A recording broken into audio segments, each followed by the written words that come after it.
Bonsoir à tous. Good evening, everyone. Thank you so much for joining us tonight. My name is Emmanuel Kattan. I'm the director of the Alliance Program in partnership between Columbia University, Sciences Po, Paris Sorbonne, and École Polytechnique.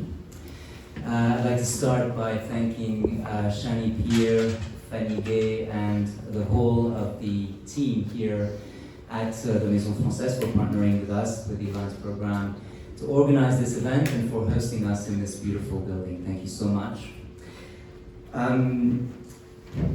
Our theme tonight is at the heart of debates about the role of the university and how intellectual inquiry can have an impact on the world. How can humanities, or the humanities, help a world in crisis? In the face of the tragedies our communities are confronted with, we often feel powerless. We turn to literature, philosophy, or history for comfort and for answers to our questions, but it's hard not to feel overcome by a sense of futility when we consider the scale of our challenges, from climate change to war, from pandemics to global poverty. What kind of hope can the humanities bring? Can they provide the tools to better understand the mechanics of violence and injustice? Can they help us confront the new dilemmas we face? Can they offer a sense of peace or pathways for reconciliation? In order to disentangle these questions and shine a light on these challenges, we are very privileged to have with us a panel of eminent thinkers who I will now introduce. Frédéric at my right, you are the director of the prestigious École Normale Supérieure in Paris, and you also teach contemporary philosophy at ENS. You're an expert on Bergson, and among your numerous publications are Vivre en temps réel, Le vivable et l'invivable, Sidération et résistance face à l'événement, et pour un humanisme vital, l'être sur la vie, la mort, le moment présent. Souleymane Bachir Diagne, you are professor of French and philosophy at Columbia. You're an alumnus of École Normale Supérieure. Your field of research includes Islamic philosophy, African philosophy and literature. You have won numerous and prestigious prizes and written numerous books, including Bergson postcolonial, L'élan vital dans la pensée de Senghor et de Mohamed Iqbal, Open to Reason, Muslim philosophers in conversation with Western tradition, and more recently, De langue à langue, l'hospitalité de la traduction, which was published last year.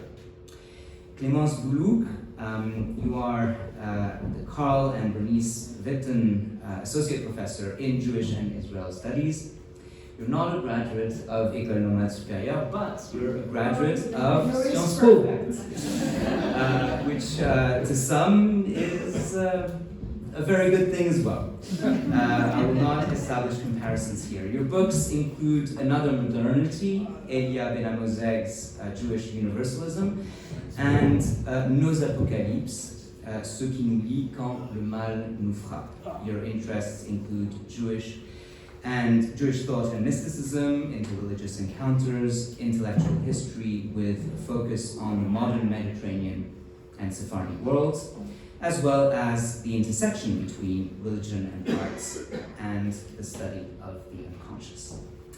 So, Professor Worms, let me turn to you first. Much of your work in the past decades has been dedicated to the notion of care and to understanding what binds us together as living beings. In your books, Le moment du soin, À quoi tenons-nous, Soins et politique, you analyze how violence on one hand and respect for humanity on the other are integral parts of human history. How can studying human history and the humanities generally give us tools to understand crises that threaten human survival? What can authors like Plato or Racine or Rumi or Wole Soyinka teach us about overcoming violence or building peaceful societies. Thank you. Do you hear me? Yes? First? Okay. Merci Emmanuel, merci à la Maison Française. It will be my only words in French, that was our convention, but I still wanted to thank you in French and thank you for your invitation. We are a few of the ecology to be present for many things, but this debate is particularly important and dear to me, especially in the moment today, but I was there 10 years ago at the invitation of Bachir already to celebrate French philosopher presence here 100 years ago, Bergson in 1930.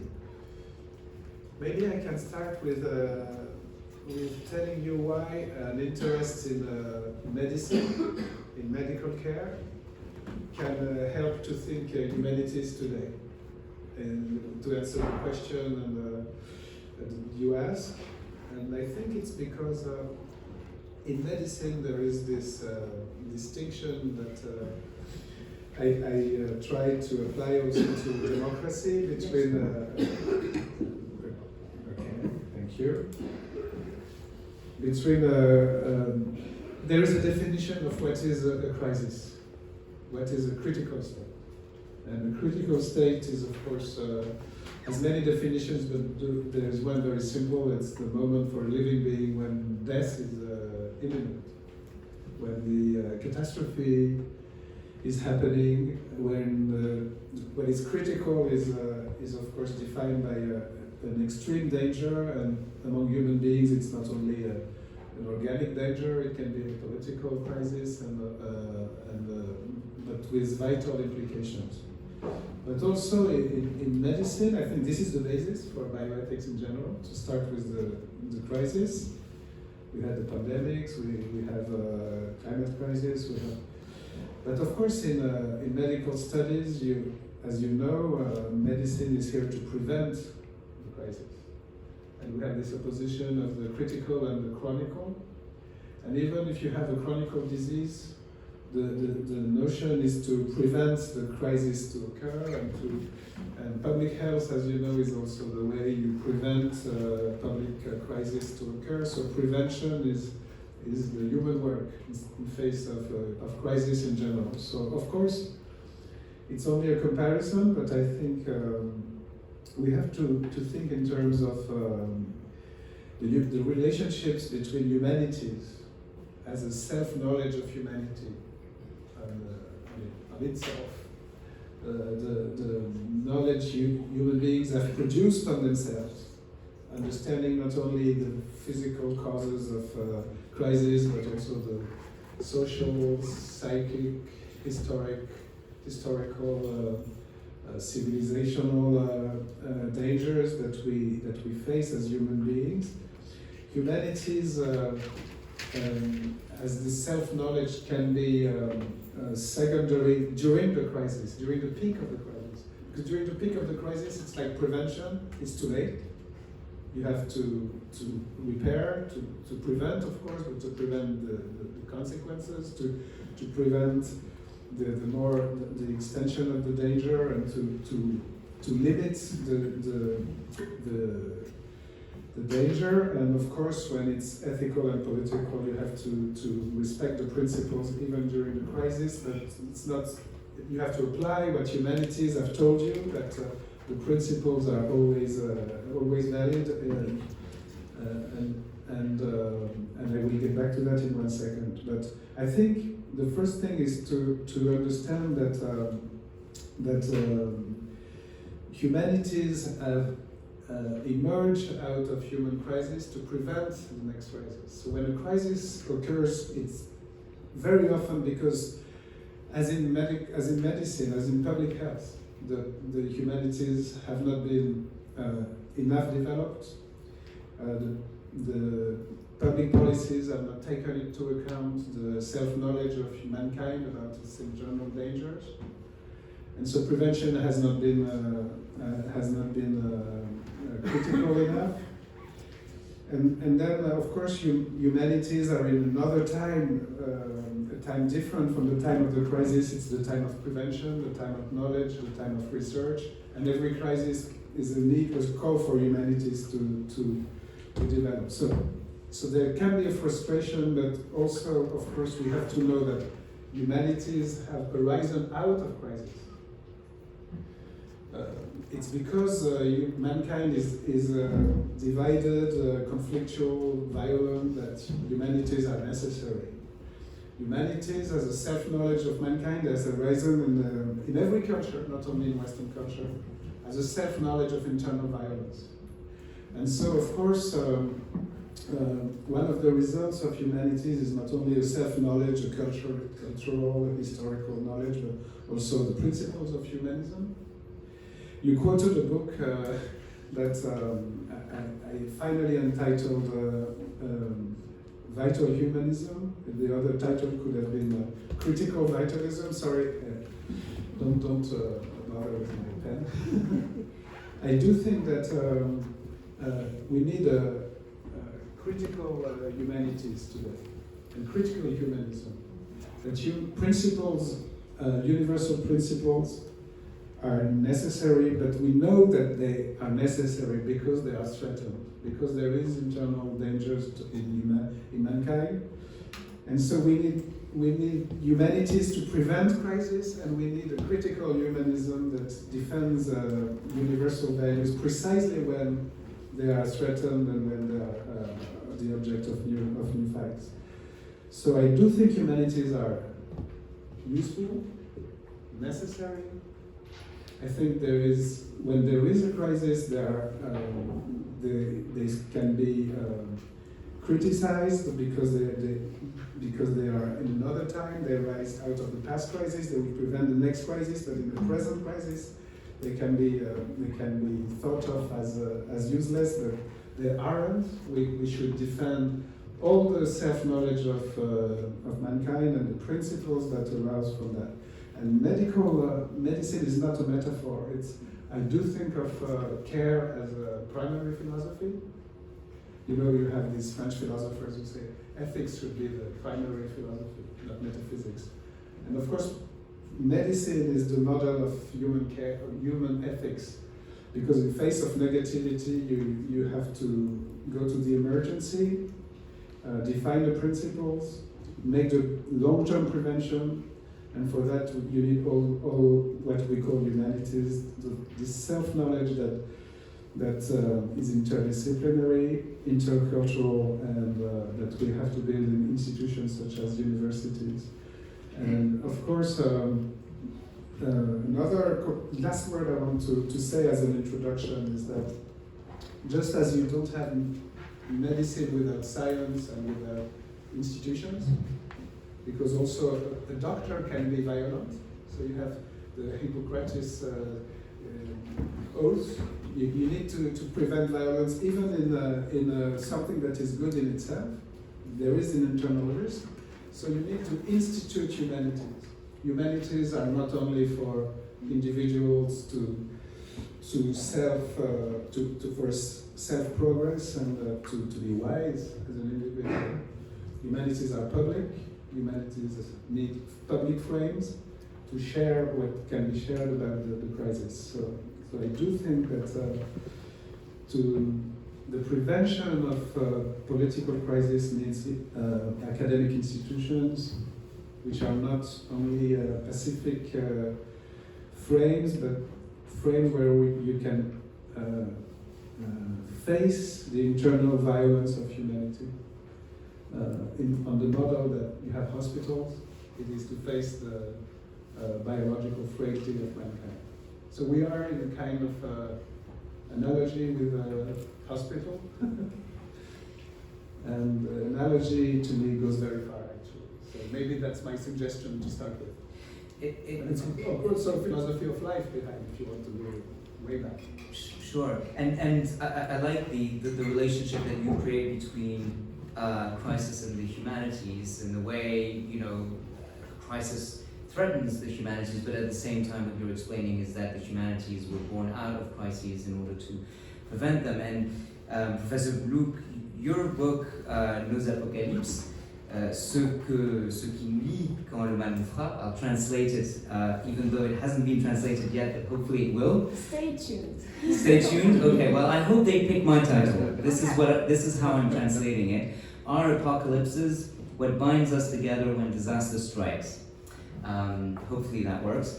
But your book is based on an archaeology of crises, and more specifically, an archaeology of plagues and pandemics. You explore through the writings of the past, through the Bible, the Quran, as well as authors like Sophocles and Boccaccio and José Saramago and Albert Camus, how these crises have marked the history of humanity. And more specifically, there's a chapter that really struck me on the plague of Athens in 430 BC, and Thucydides' account of that plague.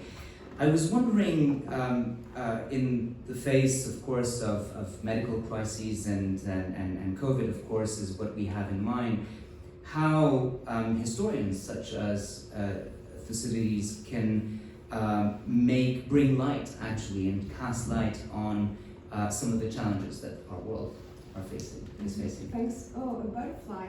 No, a moth. A moth. I wish. You know, that's the optimistic in me. It's like a butterfly instead of a moth. But so I'd like to start out by thanking Diagne, Maison Française, Emmanuel, and Frédéric and Bachir. I'm really looking forward to this conversation, to learning from you. So, as you mentioned, I think that this medical term that started with Hippocrates, right? And only in the 7th century did it take this the meaning that we know of crisis.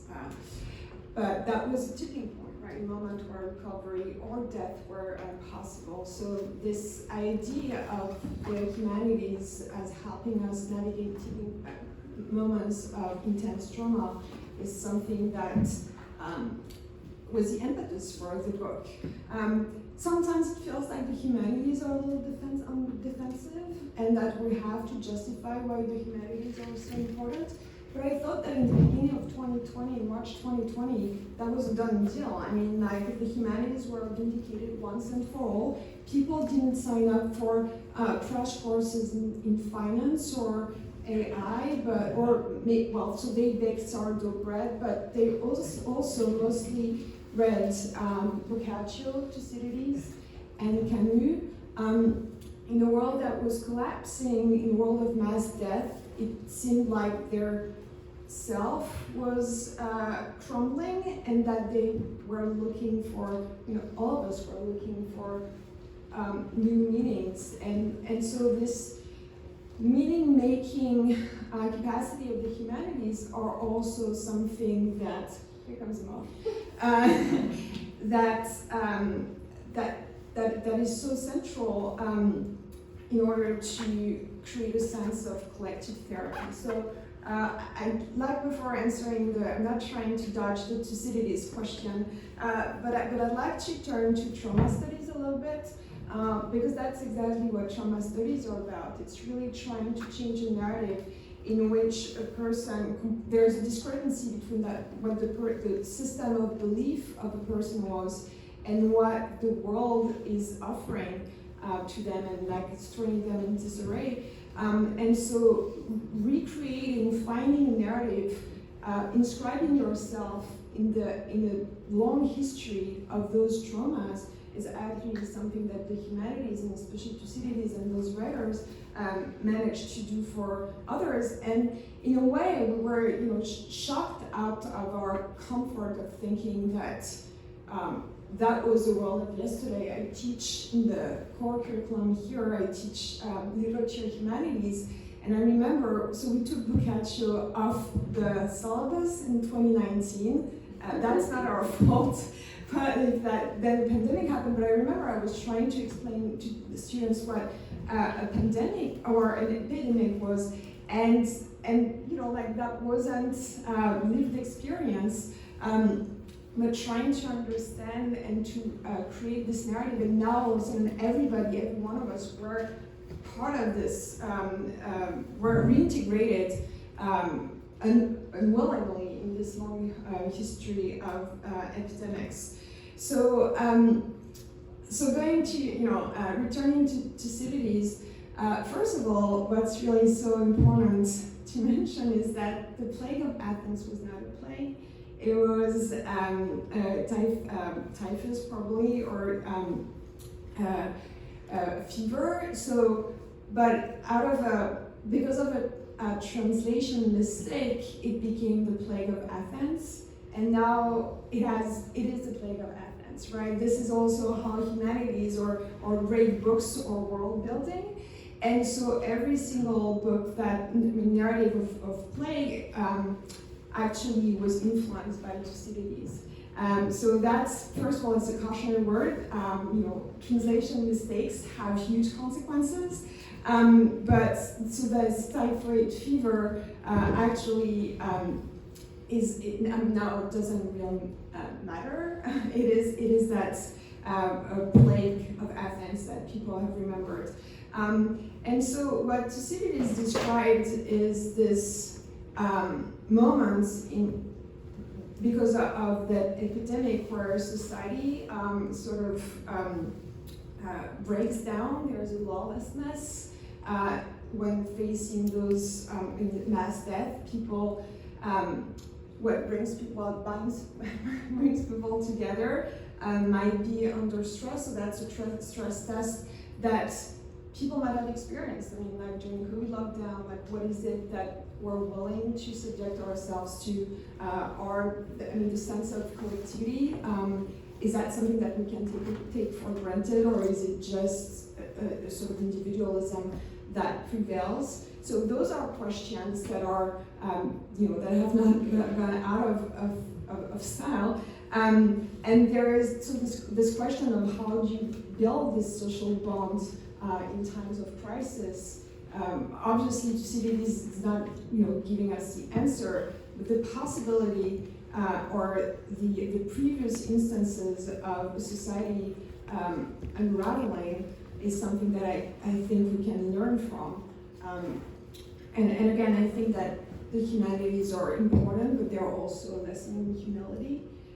So the questions are part of maybe working through those crises and tiptoeing toward the solution, or at least a way to live together again.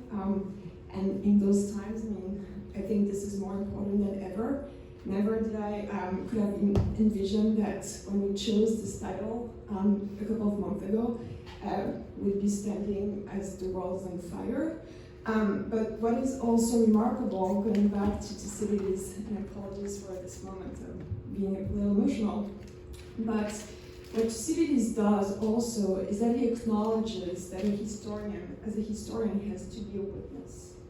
He knows, and that we know also, that after a crisis like a plague or an epidemic, something that shook us to the roots, there is a temptation of moving forward, moving past, of forgiveness, of forgetfulness rather, and suppressing traumas can actually be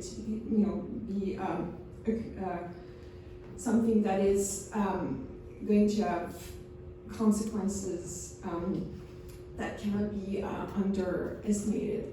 I just wanted to say, put it out there, that's the places in which the Nazi Party got the highest and the earliest amount of votes is the place where the Spanish flu had the highest tone. So this idea of facing mortality and having this kind of almost apocalyptic way of going for the worst case scenario is something that we should not overlook.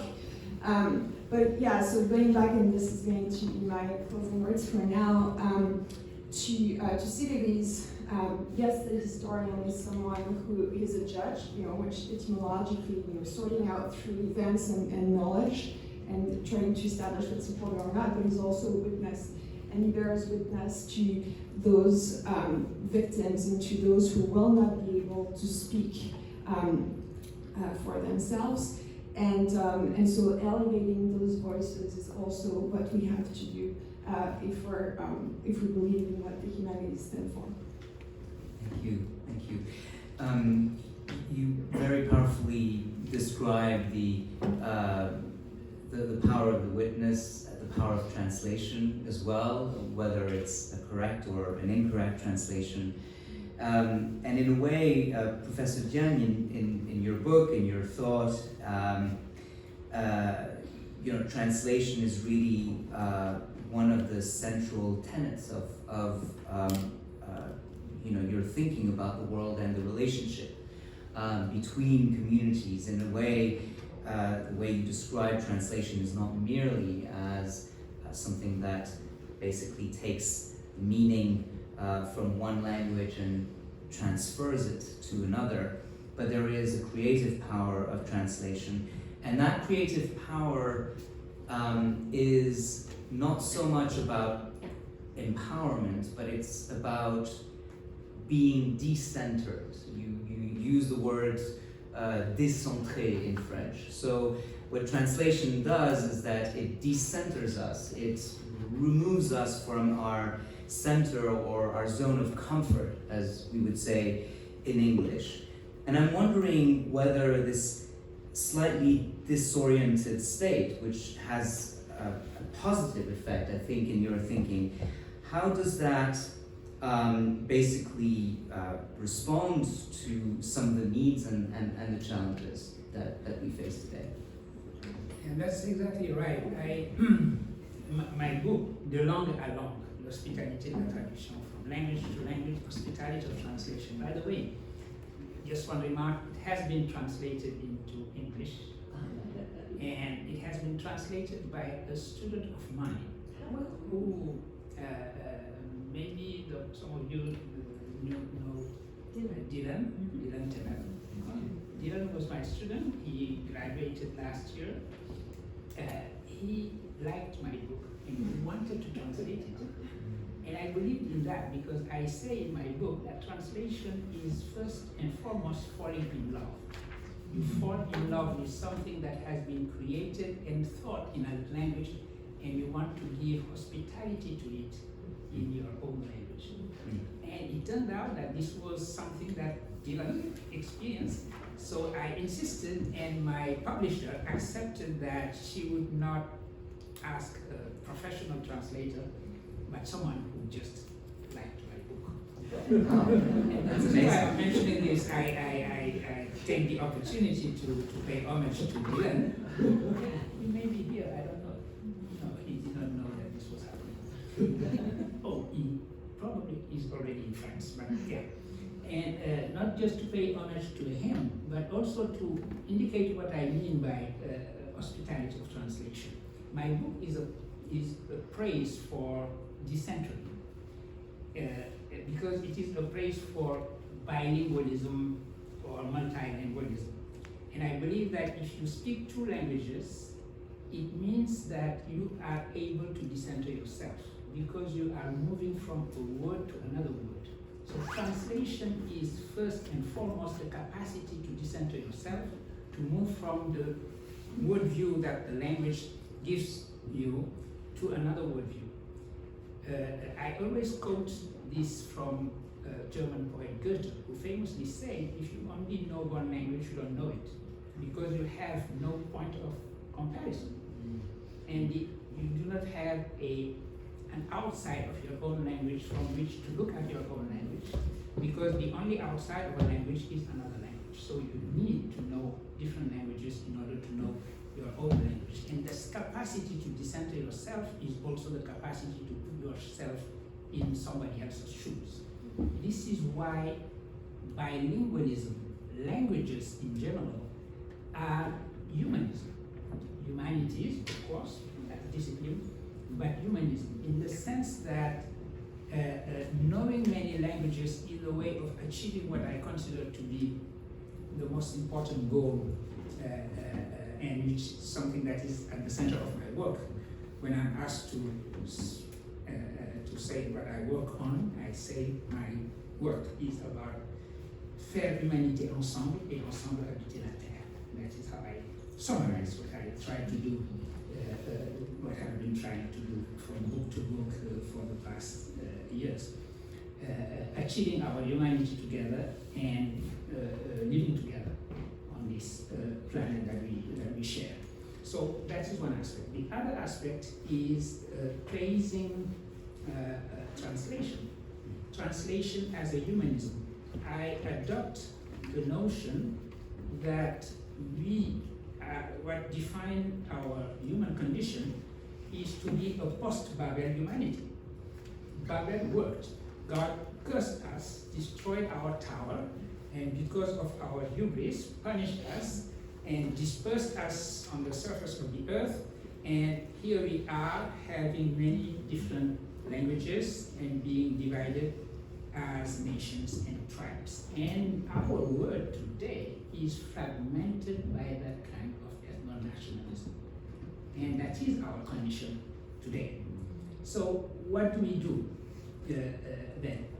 We are, how are we going to reconstitute, if we take that myth seriously, how are we going to reconstitute this Adamic humanity? Adam and Eve, children of Adam, become again the children of Adam and Eve. Are we going to negate the plurality of our languages? And, for example, divide the world into those who speak the Logos and those who are barbarians. That is what the Greeks did. That is what colonialism does, because colonialism is first and foremost, as my good friend Achille Mbembe says, monolingual. Colonialism is monolingual. A language, an imperial language, decide that it is the language, the norm of all languages, and all other dialects has to, in a way, disappear or align themselves accordingly. Or you take seriously the plural of the word, and you say translation is the way in which we are going to reconstitute the Adamic language. In other words, no language is the Adamic language. No language has the privilege of being the Logos with capital L. The language of languages, as Gubi Wachongo said, is translation. Through translation, we are reconstituting, in a way, our humanity. We are responding to the post-Babel condition, which is our condition. And I take seriously, I mean, that is what this philosopher of translation, George Steiner, says. His book is entitled After Babel. We are in a situation of being after Babel, and after Babel, we translate. That is what we do. So I believe in the humanism of translation, and that is what my book tells. Now, this could be kind of naive, and oftentimes that is what I've heard from people who say, yeah, it's beautiful, you make us feel good, but feeling good is not really looking at the word as it is. The word is not working like that, and you have to politicize everything and think that, okay, this word is divided, you have inequalities, you have, I know. And translation itself is violence, can be violence. Let's think of the Pascal Casanova's title, Traduction et Domination. Translation can be domination. If I ask the question, what language is being translated most? Or into which language are we translating most? It's going to be Anglo-American, obviously. And then, so you have the hierarchy of languages, and to use the vocabulary of Pascal Casanova, you have hypercentral languages, central languages, peripheral languages. It is probable that my own world of language is one of those peripheral languages. So yes, language is, you have hierarchy in languages. Then also, you can consider that translation is a violence. Colonial imperial Europe sent out her anthropologists through the world to measure skulls and translate the rest of the world into the imperial languages, bring them back to the center, because only in the center is meaning. The rest of the world is just periphery and out of this Adamic location of meaning and humanity. So that form of translation, yes, is violence. if you look at the translation from a different point of view, and you kind of bracket out the sociology and the politics, and you just ask yourself, what is it that the translator does when they take something that has been created and thought in a language and bring it to another language? That is what I'm interested in. I believe that that is where the humanism of translation is, in this gesture of giving hospitality. And this is exactly where you have a sense of this shared humanity of ours. This is possible because we share the same humanity. It is not, I mean, when Benjamin says that in translation, in the act of translating, one has a sense of a pure language. He talks about the pure language in very messianic terms. You don't know what is that pure language. In a way, it is the Arabic language. In other words, if I have language A and language B, and I'm giving hospitality in B to what happens in A, in that very gesture, in that very moment, is when I have a sense of this virtual language that is the bridge between our two languages, and that is what he calls the pure language. I have a glimpse, I have a spark of what it means to have shared the same language and to have shared the same humanity. And that is the philosophical and ethical meaning of translation, and I'm following in the footsteps of many philosophers of translations who have looked at translation from that ethical point of view precisely. And that is what I do.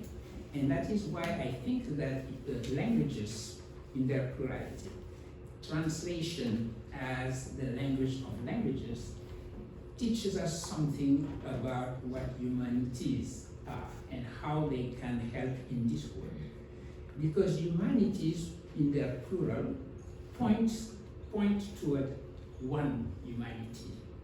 This idea that we have the responsibility to come out of our post-Babel condition in order to make a leap into humanity, that is what humanities teach us. And this is how I believe humanities help us come out of the crisis that we lived in, because these crises, if you look at them, are always crises of tribalism, precisely. The idea that we are tribes, that we are humanities in the plural, and that humanity in the singular is just a kind of zoological summation. But indeed, you do have different humanities, and this is what apartheid said. This is what it used to mean. So we have to consider that we are living in a world of generalized apartheid, and that we have the responsibility to come out of it following the lesson of Desmond Tutu and Nelson Mandela. I'll probably come back to that later. Thanks. Thank you. Thank you so much. We'll do one quick round of questions, and I want to open the floor after that. And in the interest of time, I'll ask the same question to all three of you. But in the meantime, please write down your questions or think about the questions that you want to ask our panel. And we'll do a quick round around the question perhaps of uncertainty and doubt, because I feel that, based on what all three of you have already said, there is commonality in, I think Clémence, you were talking about modesty of the humanities as well, and Frédéric as well. And I'd like to start perhaps this question, and we'll go to all three of you, by quoting the English poet John Keats, who talked about doubt and uncertainty as things that are positive. So he called it negative capability, and he described it as being in uncertainties, mysteries, doubts, without any irritable reaching after fact and reason. And so the question I have is, of course we live in a time where we are very often uncomfortable with uncertainties. Dogma, it seems, is king, and we like to be confident in what we think, and because our emotions tell us what we should think, then we are even more confident in this. And social media, of course, is partly responsible, as it polarizes opinion. So I'm, perhaps to have your take on how humanities can teach us not just modesty, but also can teach us the virtues of doubting. How can reading authors like Ibn Rushd or George Eliot or Toni Morrison can reconcile us with nuance and complexity and uncertainty. So we'll start with you, Frédéric, and then Clémence, and then Bachir, and then we'll open the floor to your questions. So please think about your questions right now. Well, thank you very much. I will give a very simple answer, and it will bring me back to what Clémence and Bachir said. I think today what we're observing is as maybe always, but more critically than ever, two kinds of pathologies.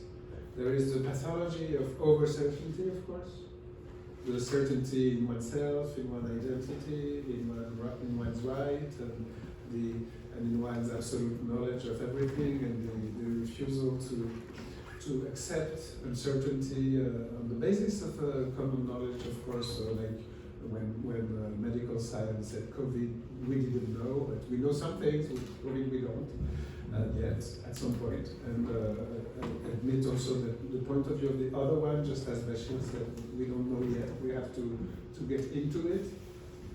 The point of view of the adversary and so forth. And today, what's new in a way, because I think, like you said, that we need uncertainty, we need doubt. It is self-critical. It is the ground of humanities and even in science. By the way, humanities are knowledge and science are humanities too, precisely by this regulation of doubt and controversy.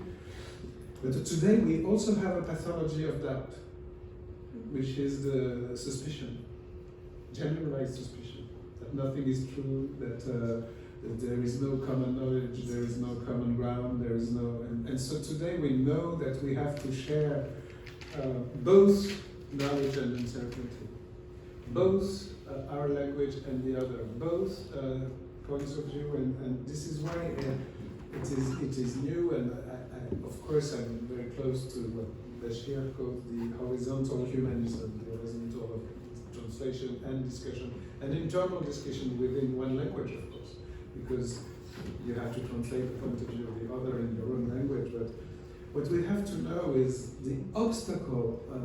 It is very, if tribalism is so strong, if monolingualism is so strong, if intolerance is so strong, it's because there is an obstacle, a negative thing that we have to go beyond. And I think it's always a fight to accept both doubt and knowledge.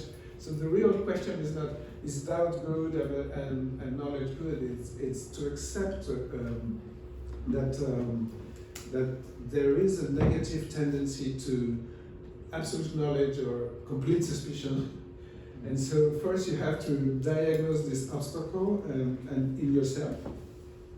So critical humanism starts with yourself also, as it's an opening to the other through translation, for example, but it's also the acceptance of one's own tendency to over knowledge or over suspicion and to totalitarianism. And I think one way to get out of the crisis, the political crisis, is not only to recognize the other, but also to recognize your internal diversity. I think every country is divided.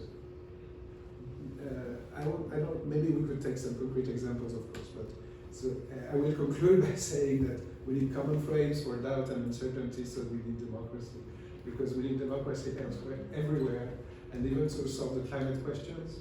Because it's only on the common principles that we admit common knowledge and common doubts without. So that's why even for the trauma, and I was very I worked a lot on trauma and the way not to repeat the trauma in a negative way, but to find a way out. You need a political frame. So that's why we need internal democracy in every country and global democratic institutions, minimal but global.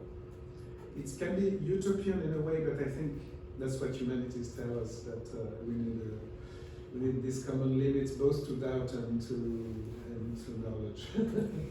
Both of them, because the principle of limitation is maybe the first critical humanism principle.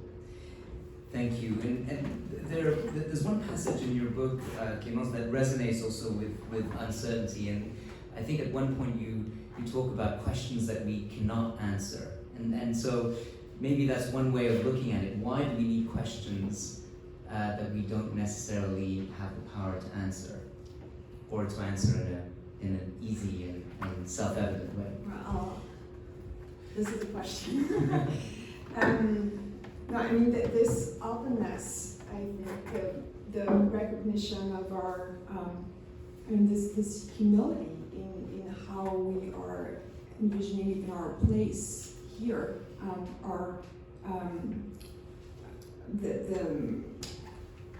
look, I traffic in uncertainty. I mean, I study religion, so basically, this is the great mystery.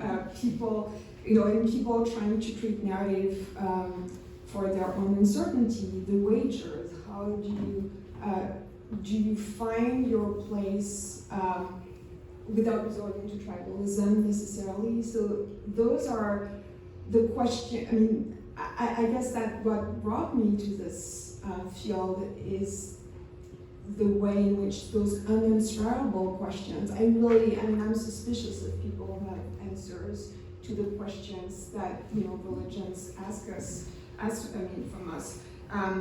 Because when certainty strikes, death follows in its steps.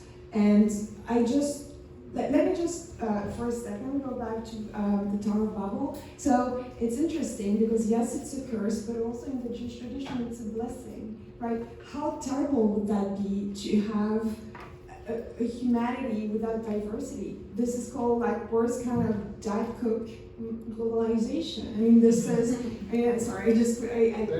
or Diet Coke or whatever, I quit. But but this idea of oneness can also be a totalitarian oneness. And when the inhabitants build this tower, they say, let's build a tower for ourselves. So there is no transcendence to this. And I think that the pluralism of translation is really creating a sense of oneness that allows for those differences. And this is important to go back to those texts, I think, and really try to question and also interrogate ourselves. When is it that we are overcome by this need for uncertainty? And so I just want to, sometimes people talk about Athens versus Jerusalem with that the Judeo-Christian, I hate this term, but the Hebrew and Christian tradition versus the Greek tradition. And so I just want to talk about, for once in 2 moments, where uncertainty is replaced by certainty and the consequences are dramatic, and it ends as a sacrifice of children. And so in Genesis 22, Abraham, who is the patriarch, is asked by God to sacrifice his only child. And he's about to do it, but the angel interrupts him. And guess what? After this, God stops talking to Abraham. The same Abraham who fought for the life of people in Sodom and Gomorrah and saying there's one righteous person in the city, then that city should be saved. Well, that same Abraham, God stops talking to him. So that's not obvious, right? I mean, when you're reading the Bible, we can miss that passage, the way in which the communication breaks. But this is a moment in which he didn't, maybe there was the Kierkegaardian leap of faith, but maybe Abraham didn't question, didn't do this, justice thou shalt pursue. He went into this, what is the worst possible moment in the Bible without questioning what God's commands were. And in the same way, you have the sacrifice of Iphigenia by Agamemnon, because in order to ensure a safe passage to Troy, he listens to the oracle that says he has to sacrifice his own child. And, sure enough, she dies, he kills her. They get to Troy, they they win and they destroy Troy. And when he comes back, his wife, Clytemnestra, kills him. And Orestes, Clytemnestra's son, and Agamemnon's son kills Clytemnestra. And this is a cycle of violence. I mean, there is generational trauma and intergenerational violence there. But this is a moment also where Agamemnon didn't question the oracle. And didn't make space for this principle of uncertainty. And I think that those texts actually remind us of what it means to actually let go of this sometimes kind of comfortable zone of certainty, which usually goes back to a sense of belonging and tribalism. So. And so, Bachir, what do you think about this? Do you know, in terms of couching doubt as, you know, something that can potentially interrupt violence? Is that how you think about it? Absolutely, because doubt helps us understand the full meaning of pluralism. And the best way to stop violence is to understand fully pluralism, to accept that the word is plural and that it is good, that it is like that. And I will follow in the footsteps of Clémence, and since we are quoting the Bible, I'll put my turban on and quote the Quran. The Quran says the equivalent of the Bible in the Quran is a verse that says, "We have created you nations and tribes so that you know each one another." In other words, it's very strange to think, I want you to fulfill the responsibility of knowing one another by precisely dividing you into tribes and nations. The idea that this plurality is absolutely necessary and it is willed by God himself. Other verse, when he says, "If I had wished will so, I would have made you one single community." Being, I did not want it. I wanted you to be different. And then it continues, in your differences, compete with good deeds, knowing that it is only when you come back to me that I'm going to tell you about your differences. So this idea that you are different, you are never going to be one single community, that homogeneity of Globish where we would all speak bad English. So you're not going to have that kind of humanity. You are going to have differences that you do not know ultimately the meaning. You do not know who is really right. It is only when you come back to me that I'm going to teach you about your differences. So this idea of uncertainty, I will never know if my sect is the correct sect, is great because it teaches me the meaning of pluralism and the fact that it is good that it is like that. Yesterday, just yesterday, you mentioned Ibn Rushd in your question. I was teaching in my Islamic philosophy class a text by Ibn Rushd, which is precisely about pluralism. Ibn Rushd is the quintessential rationalist. He says, if my reason says something and revelation says something different, it means that revelation needs to be interpreted in order to correspond to what reason says. But then he has to confront with the question of pluralism. How come that people who share the same reason, who are rationalists, and he believed in the superiority of philosophers, but how come that they can have differences? Well, difference is blessing. It is normal. And the element of doubt, of uncertainty, is precisely what I need in order to live pluralism as something positive. And that is what humanities teach us. It is not about, as Frédéric said, this, I am right, I'm absolutely right. It teaches you at the same time to hold rational positions, that is to say positions that you can argue about, exchange about, and at the same time understand fully that somebody else can be true. You can be right together, which is important because I mentioned ethno-nationalism. If we look at it, we are running the danger today of having these ethno-nationalisms turn into identity politics in politics, but also identity in the humanities, in the sense that we are destroying, if we do not pay attention, we will be destroying the very idea of a public square. A public square meaning a square, a space of argumentation and exchange, and not of performance. Ethno-nationalism or identitarianism mean that everybody will come on the stage and you perform your identity. And with the idea that nobody can actually really argue with you because it is your identity, it is your experience. This word is very loaded, the word of experience. My experience as a 180 centimeters black man. So if you are not 180 centimeters and you're not black, just don't argue with me because this is my experience, you can enter it. That is what translation actually is against.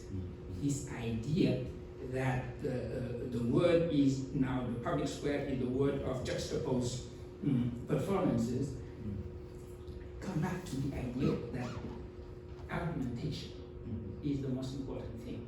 And argumentation is precisely this idea of our pluralism and doubt and uncertainty, and that is how we work with who we are in our postmodern condition, and that it is not true that experiences are incommensurable.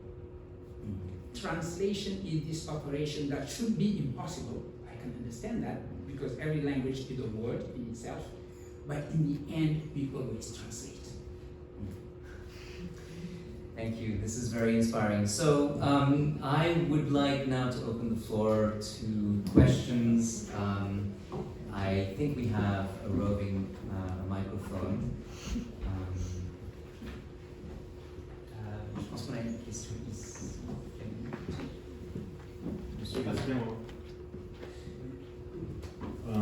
Okay, that's the first time I've asked a question in Miss Francis. Well, thank you to the three of you for a wonderful presentation. What I wanted to ask is two questions. The first one is focusing on the example of phrenology that Professor Diagne made. So I think that is a particularly telling example. It might have been a passing thought, but it put in my mind the image of translating the body, or re-signifying some bodies for the understanding that is scientific at the time. So that essentially raises two questions for any of you really. How would we think of the role of the body and the material in these operations of translation that we have been discussing? And then also what in practice would be the action that distinguishes a translation domination from a translation hospitality? Because phrenologists at the time thought that they didn't know that they were advancing a colonial racist architecture of knowledge, right? So in the present, how do we distinguish one activity from the other as a practitioner of humanity? And I guess the last question is, when we talked about uncertainty, right? I'm thinking in particular of studies that center themselves around negative ontologies, like subaltern studies, Afro-pessimism, even critique de la raison nègre by Schindende. These humans are, these identities, if we want to call it that way, are marked by their dehumanization, by the fact that they were deemed unknowing or unknowable regions of humanity. So if we historicize or we translate that, do we run into the danger of erasing that trauma or erasing dehumanization by including them into the realm of the known, the illuminated? Voilà, donc merci. Bonne pro. Who wants to take it? Who wants to start? Maybe I can say one word. I had a discussion in Paris recently about a French phrase. So we were in a Maison Française, so I think everybody will know, but And it's actually untranslatable, maybe. In French, when you bring a criminal to a trial, you say that vous le traduisez en justice. To translate into justice, it's not a good translation, of course. But I think it's close to your question, your first question. I don't know about the second one, actually. But how do you translate not only a language into a language, but an experience, not an identity, of course, but suffering, for example? How do you translate what is lived and suffered into words, into also maybe normative justice? For example, a crime, how do you translate? Just calling it a crime is already translating an experience into a human language and a human institution. So I think this phrase in French, traduire en justice, is very interesting for a humanism of translation as applied to the body and to life. Mankind translates its life in language. And language is not only a knowledge, language is also a value, common values. And of course the translation can be violent, it can aggravate the ill, because the bad translation there is not only a mistake in academic exercise, a bad translation to bad justice aggravates the crime itself. How do you translate a crime against humanity? How do you, for example, in Rwanda or in South Africa, people have to live with the former criminals that oppressed their own bodies and the ones that have been killed and so forth. So I think it's true that the labor of mankind and humanities is nothing else than is to translate first what is even unsaid and hard to tell, not only into a knowledge, but in a common normative frame. And again, I go to justice as finally the truth of translation, both between languages and between what is beyond language and language. But it's not an easy answer because, of course, this process of translation is also a confrontation of arguments in the public frame, and so it implies translating so for the body, I think that's an image, but I don't know how you would translate traduire en justice. Take to court. Take to court, but You lose. Yeah. That is fundamentally the untranslatable, as our good friend Barbara Kattan defines it. Not what you cannot translate, but what you never cease translating. Ce qu'on ne cesse jamais de ne pas traduire, which is even more complicated than the translation that I gave. So, but you have to accept the idea that translation, the operation of translation, happens on the background of untranslatability exists. Right. This is why I say that normally translation should be impossible, like it always happens. Let me give you an example that a philosopher from Rwanda, Alexis Kagame, used. He said that in Kinyarwanda you cannot translate je pense donc je suis. I think therefore I am. It's not true. I understand what he says because I would have the same type of problem translating that if it was in Wolof.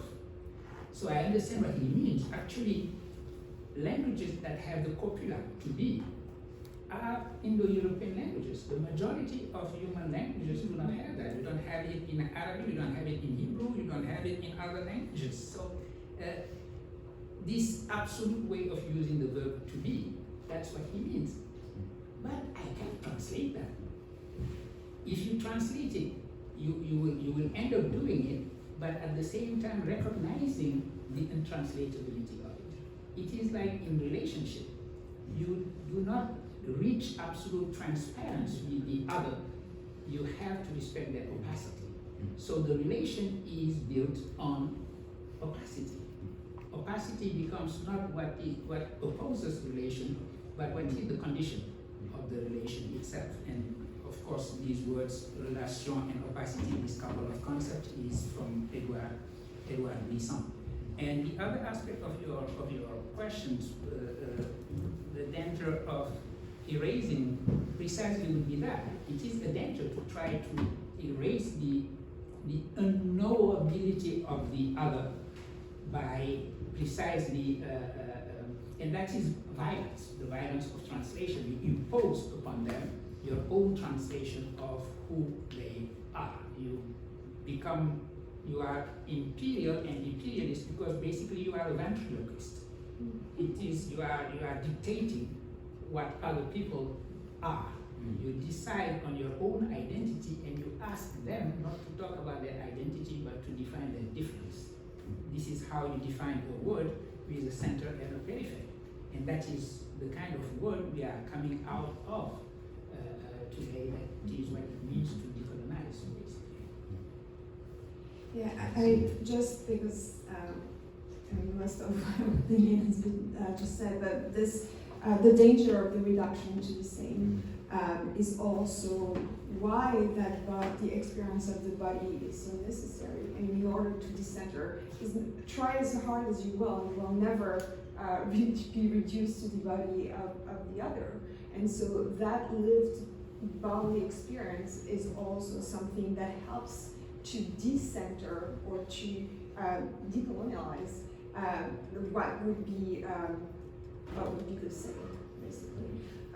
And I think that it's really important. I mean, like you have all the variations on, traduttore, like a translator is a trader, but they're good. I mean, they're good traders. Or this idea that it is that can be a constructive betrayal if the betrayal would be, if not betraying was like just staying within the same realm of meaning, right? So the displacement is also important. Thinking beyond ourselves. Any other questions? Lady at the back. Lady at the back. Hi, I'm coming from the business world, and I love humanities and I love learning languages, and I've been happy enough to learn many languages, especially Chinese. I live in China for 7 years and been studying all my time there. And I think this learning of Chinese changed my way of doing things, etc. Today, with the search of, very well, the AI and all the capabilities of Google Translate, people, whatever, you take a document, you put it in Google Translate, and you have it in Chinese or in English, in Spanish, or whatever. And you look, I think you're losing the magic of learning learning what the other thinks and wants. And I'm scared that when all the translators will become so efficient that people won't bother anymore to learn any languages. And we will become poor of that, and we won't understand each other so well, I guess. And this is, for me, it scares me, because I think we're going to lose our humanity somehow. What do you think about that?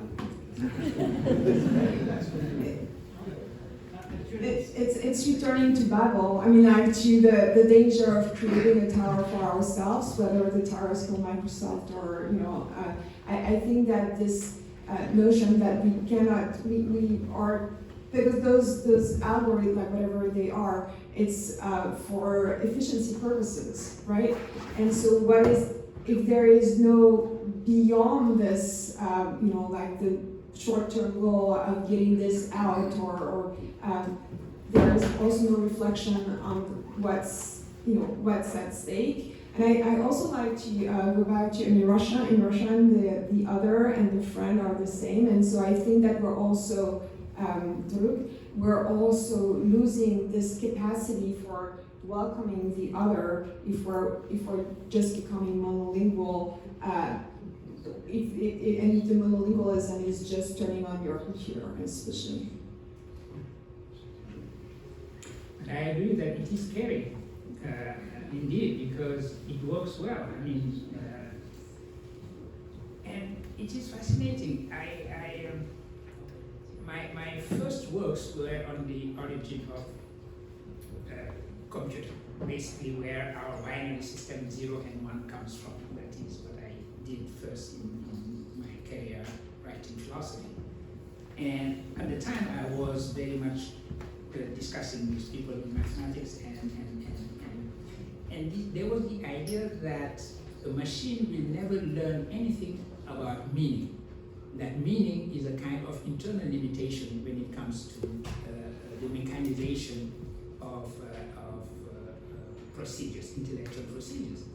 And what happened is that the machine just decided to take a detour. Instead of confronting directly the question of meaning, you take a detour and you do global plagiarism and you accumulate data. And you go from the principle, from the idea that everything has been already translated, which is in a way true. So every single sentence has its own equivalent already, and you just go look for it. So the machine is now capable of giving you pretty good translations without knowing what meaning is. That is to say, without knowing what it does, but it works. I received this morning, I had a conversation with a journalist from Die Zeit, German. I should have learned German as a philosopher, but I did not. I instead went towards dead languages. And she sent me directly her translation into German of our conversation. And I used Deep L Translator to check what she sent me, and I said, thank you for the way in which you translate our conversation. It was even beautiful. More beautiful than what I said, hesitating, looking for my word, etc. But I understood what she was doing, so we are in a world where everything can be said to you in your own language. Does that mean that we are overcoming Babel? I don't think so, because what we are generalizing is interpretation in the sense of having these interprets at UNESCO or United Nations that help you understand what is being said in your own language, and thinking that Guterres is speaking Wolof. But that is not translation, the confrontation between the two languages.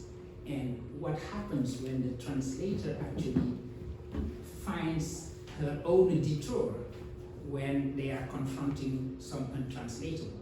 And I believe that that is really where translation is, the humanity of translation. The reason why the translation of Edgar Allan Poe by Baudelaire and Mallarmé, The Raven, they have both translated The Raven, but their translations are different. The reason why I prefer Baudelaire's to Mallarmé's is, and preferring Deep L Translator to Google Translate doesn't make sense. In this case, there is a meaning to it. What's interesting is to try and confuse the algorithm. I must say that it's become my hobby. You know? So just should try. It sort of vindicates you at times. Well, if I had one word, I always quote a book by Philippe van Parijs, who is a Belgian philosopher living in Brussels, which is a plurilinguistic world. And it's a book called Linguistic Justice. And he says that we need two things. We need the plurality of languages, and we need also a common language to share with everybody. So I think, of course, the global English is, as a democratic tool, is also very useful in a way. And so we had this discussion with Bachir very often. It depends at if it takes the place of a domination tool, it's very dangerous. If it takes the shape of a democratic sharing, it can be very useful. And it's the same with AI. I'm not. Of course, we should learn languages and not only use AI to understand everybody, but understanding each other is not so bad, even in minimal. The real danger with AI for me is the human users of that, for war or for medicine, for cheating, the simulation of human speech and human intentions. It's a major danger to come, of course. And I think artificial intelligence has to be very much ethically and politically framed, encadré, ruled, and so forth, because there is a very concrete political danger to it. And of course, there is this humanistic danger that we are defending humanities today, humanities the plural, and languages, and so forth. But again, it's also good to have a common tool, and Philippe von Parijs, who defends plurality in languages, also defends this common democratic world that we live in. We also need to share things and of course to share diversity. Because Bachir insisted today on diversity and you too as translators, but you have to know that Bachir is not relativistic in translation. He also believes as there is a meaning, there is truth beyond our different languages, and we tend towards truth too. And I tend to resist identity and relativism too. And it's very complicated to have both. It's very important to have both again. And for example, I want to go back to the notion of justice, which for me is the ultimate notion in a way. And even in translating, the translation is never perfect. But when you like a translation, you also say it's just, it's fair. There is a sense of justice between languages, and of course with the fairness to the untranslatable. As Derrida said, you can only forgive what is unforgivable, or you can only translate what is untranslatable. But to be fair to the untranslatable is possible. So fairness is really the ultimate value, not only in the trials, but also in discussions. So let's be fair. Thank you.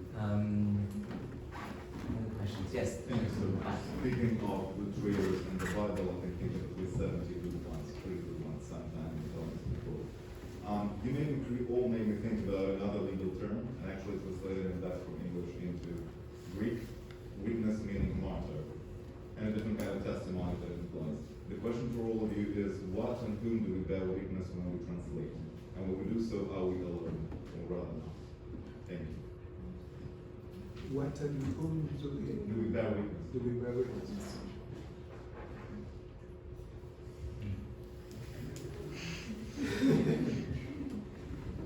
Who wants to tackle this? This. I'll change the order. Well, I mentioned the ethical duty of the historian, and yes, witness is also a martyr to one's faith. I would caution against martyrdom as a humanist. I think that witnessing is a way to, in that sense, is a way to make space for the next generation, for the future, in order for whatever happened to not repeat itself. So it's in the sense that I was talking about witness. I think that it's also important. I mean, I think that there is the elephant in the room, kind of. What can we do with the humanities worth these days, where there are martyrs right and left, or people who are in a situation that is described by themselves or will be described by others as martyrs. And I just wanted to also bring back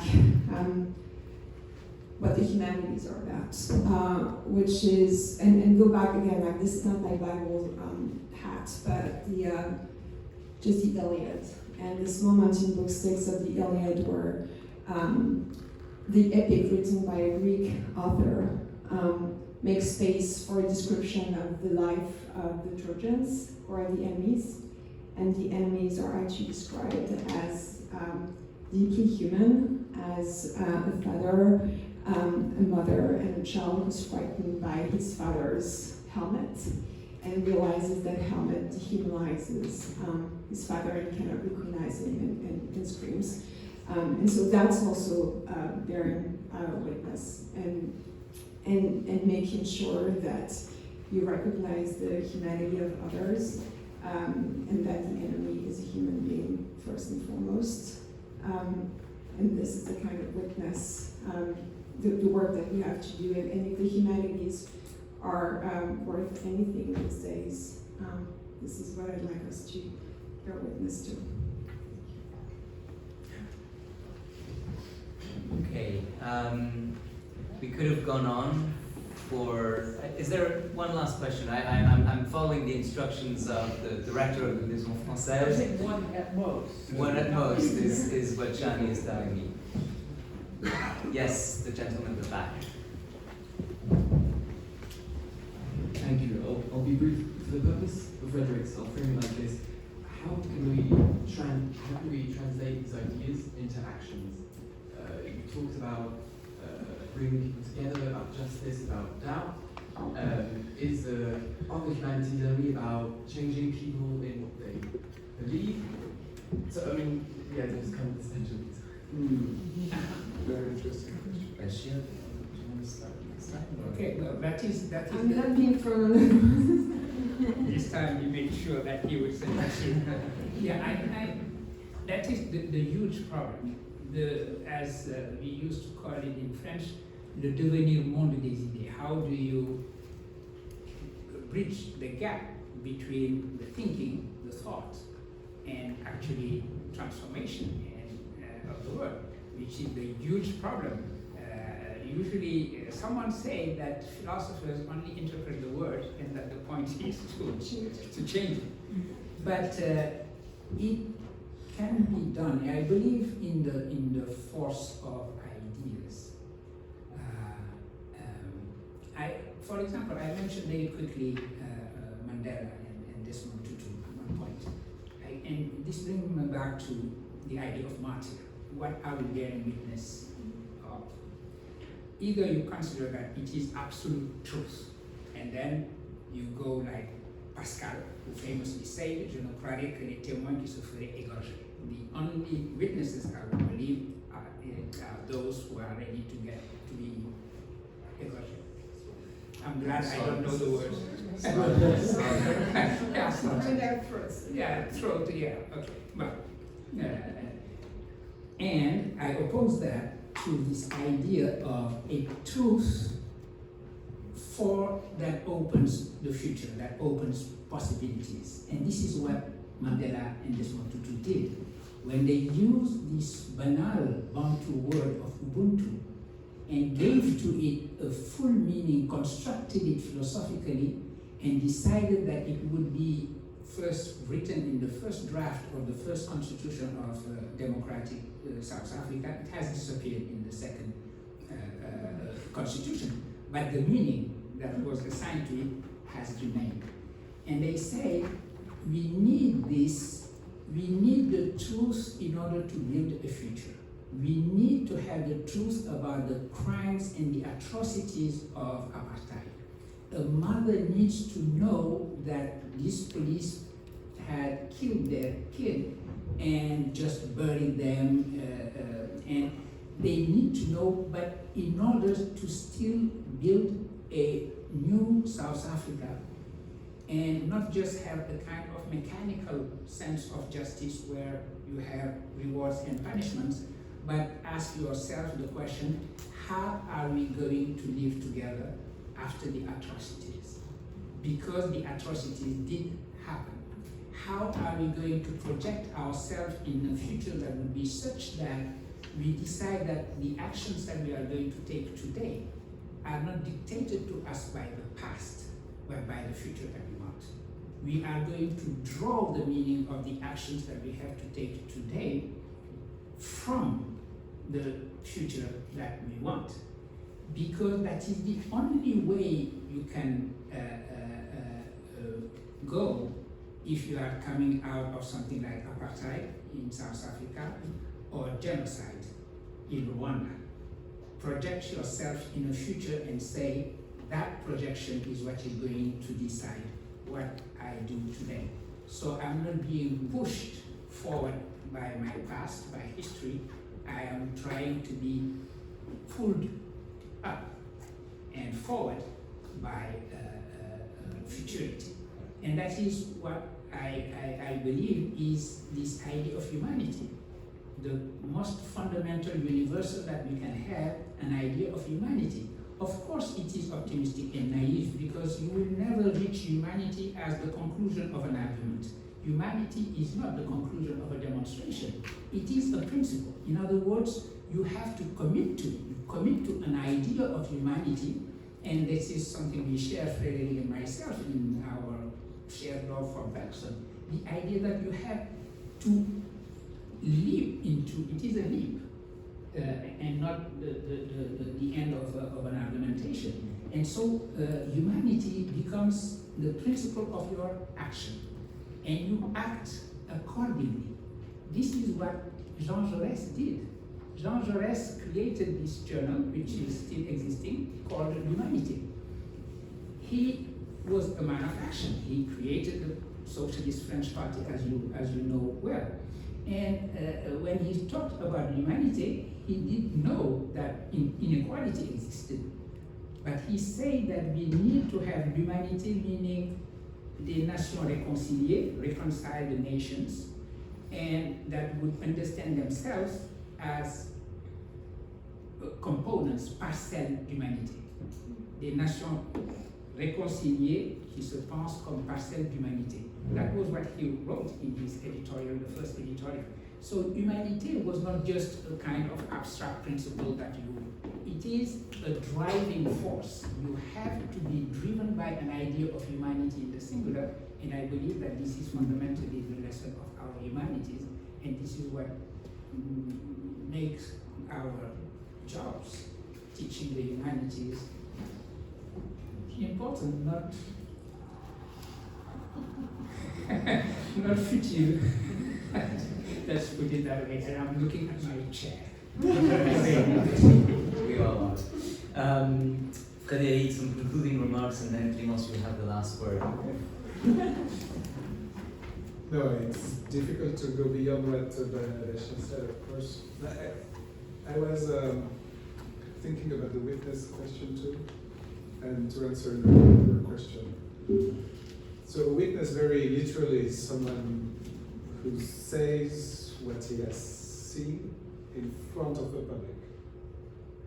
So it's impressive because Bachir has drawn us to a translation as a universal model. And of course, I think it's very important we can describe witnessing as a translation. Translating what you have seen in the word in front of the public. That's very important because there is also always a third part, which is humanity. Mankind as a global public for every diversity, and inside of us, the empty place of the universal. The universal that is here but as empty. Between us. It's our transitional space too.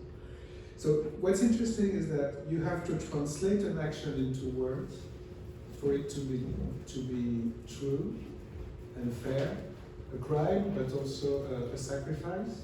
If you sacrifice yourself as a martyr, but for the sake of violence, it's another sacrifice. If you sacrifice for the sake of defending against an injustice or defending universal values in the end.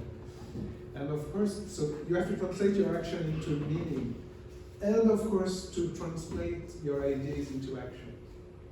And this is why words are active, because they push us toward action, and it's a responsibility. This is why humanities are not cut from crisis to circle the debate.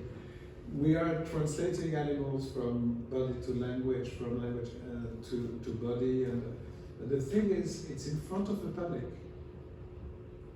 The moment you are a witness with no one to listen, you can translate your suffering in words, but you have to be listened to by someone. So, and that's basically from the baby child to the global crimes and global fights.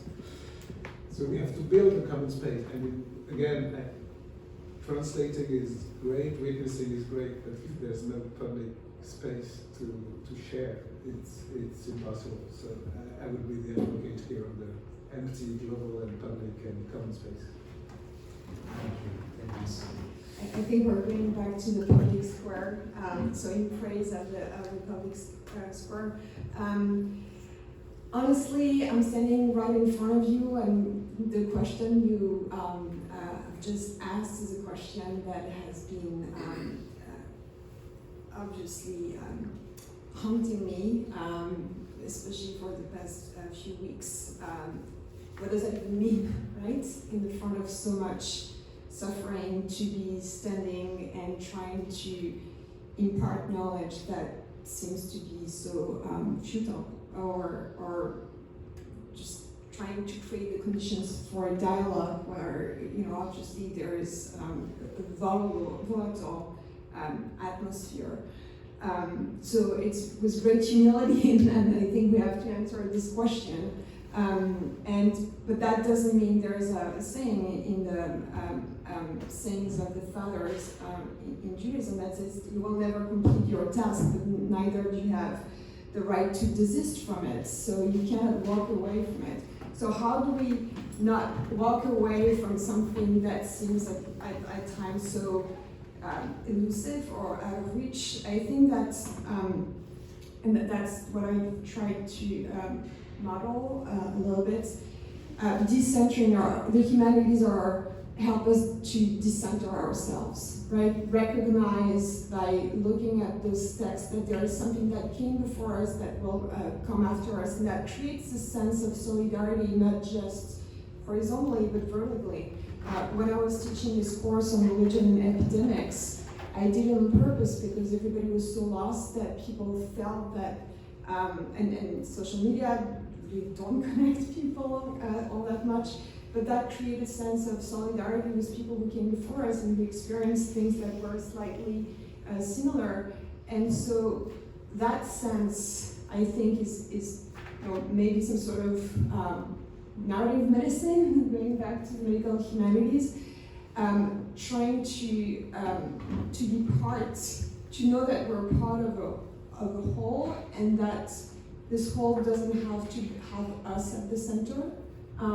And again, decentering ourselves, decentering our identities in order to recognize and to make space for what we don't agree with, for the people that whose positions might be disturbing, but that are still a reflection of their experience, their system of beliefs, and in order to maybe create conditions to make space for this public sphere and this public square when it looks like it's shrinking. So again, this is like catching me in this kind of existential crisis of like, what are we doing this for?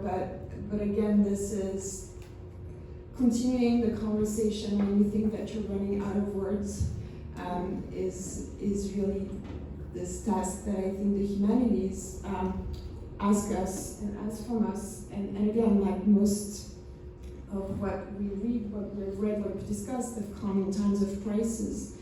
And crisis is also, in Chinese, like a place in which there is chaos, but there is also opportunity.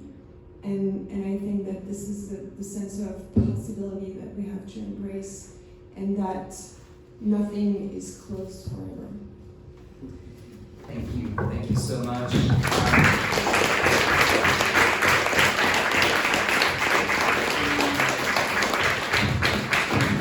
could turn this into a night of ideas, une nuit des idées, but unfortunately we have to end it here. Thank you so much, all three of you. You've restored our trust in the humanities, and more importantly, you showed us how to restore our trust in humanity. So thank you again, and thanks to all of you for being here tonight. Good night. Keep safe.